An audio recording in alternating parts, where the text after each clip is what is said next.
Bismillah, perkenalkan nama saya Muhammad Ulun Sultan Iqbal. Di sini saya akan mereview dari mata kuliah Ulum Hadis.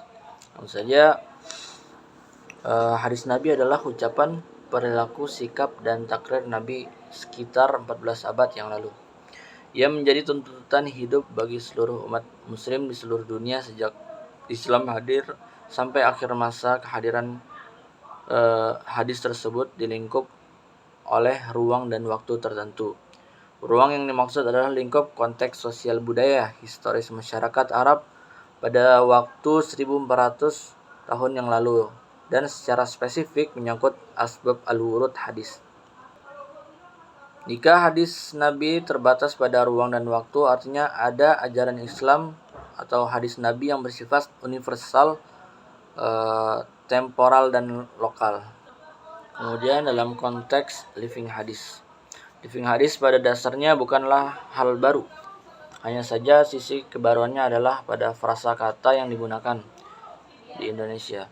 Frasa living hadis ataupun serupanya living Al-Quran pada dasarnya adalah frasa yang dipopulerkan oleh para dosen tafsir hadis atau sekarang menjadi prodi ilmu Al-Quran tafsir, prodi ilmu hadis Win Sunan Kalijaga melalui buku metodologi penelitian living Al-Quran dan hadis 2007. Akan tetapi jika dilihat ke belakang, istilah living hadis sebenarnya telah dipopulerkan oleh Barbara Metcalfe melalui artikelnya Living Hadis in Tabligh Jamaah. Jika ditelusuri lebih jauh, tema ini sebenarnya merupakan kelanjutan dari istilah living sunnah, dan lebih jauh lagi adalah praktik sahabat dan tabi'in dengan tradisi Madinah yang digagas oleh Imam Malik. Istilah living hadis beberapa dengan living sunnah. Istilah living hadis terinspirasi oleh Fazlur Rahman dengan gagasan living tradisional atau living sunnah. Tradisi ini dibedakan dengan tradisi verbal atau hadis. Sunnah tidak hanya dalam bentuk perilaku Nabi, akan tetapi juga mencakup perilaku umat muslim setelah Nabi sebagai bentuk peneladanan terhadap perilaku Nabi.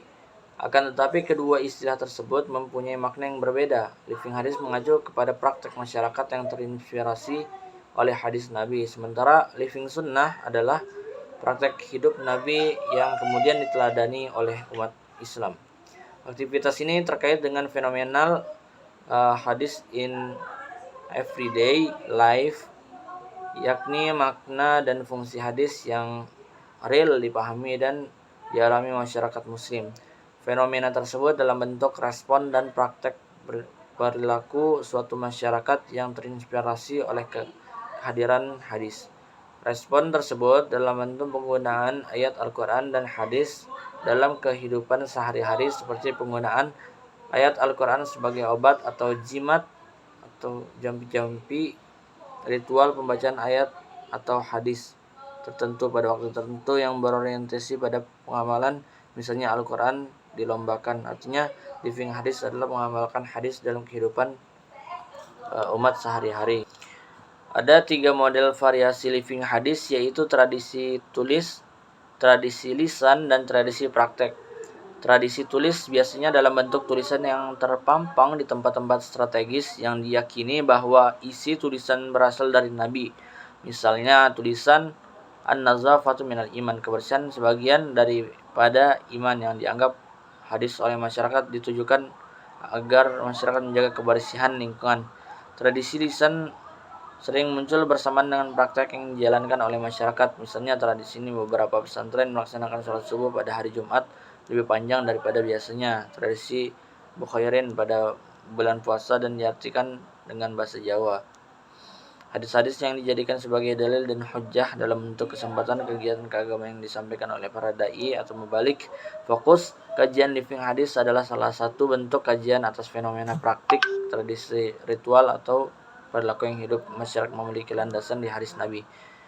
Misalnya adalah tradisi akikah yang berangkat dari pemahaman hadis Nabi bahwa al-ghulam, yang artinya seorang bayi tergadai dengan akikahnya, maka alirkan darah atau sembelihan akikah untuknya dan singkirkan kotoran, cukurlah rambut darinya.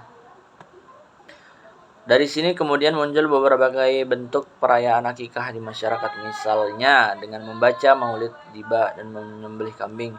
Namun ada pula yang melaksanakan akikah dengan menyembelih ayam.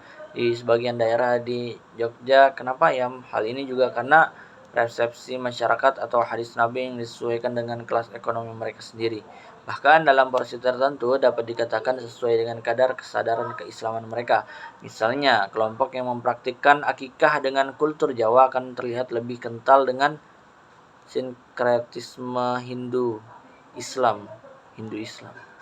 Di satu sisi budaya selamatan yang eksis di Jawa, kemudian ajaran Islam mengenai akikah di sisi lain, ditambah lagi dengan kemampuan ekonomi melahirkan satu bentuk struktur perayaan kelahiran dia si anak dalam bentuk menyembelih ayam yang kemudian dibagikan ke tetangga. Dengan kitab Al-Um misalnya terdapat keterangan tustabhatul al-akikah walau bi usfur, disunahkan atau dianjurkan akikah walaupun dengan seekor burung kecil. Meskipun khanbar dari Muhammad bin Ibrahim bin Al-Haris At-Taimi ini tidak untuk diamalkan, namun setidaknya dasar ini menjadi landasan normatif bahwa perdebatan mengenai hewan akikah sudah ada sejak masa awal Islam. Syukran, mungkin itu saja yang dapat saya sampaikan. Kurang lebihnya mohon maaf.